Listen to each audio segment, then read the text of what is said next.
Hello మచ్చా, మన మనుగురు దగ్గరలో ఇంత మంచి ప్లేస్ ఉందని అస్సలు ఎక్స్పెక్ట్ చేయలేదు.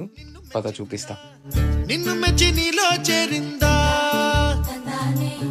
నువ్వలా సాగేతో బంత నావలా తూగే నీ వెంట నువ్వెళ్ళే దారే మారిందా నీ వల్లే తీరే మారి ఏరై పారిందేమో నేలంతా చంద్రుల్లో ఉండే గుండెలు కిందికొచ్చిందా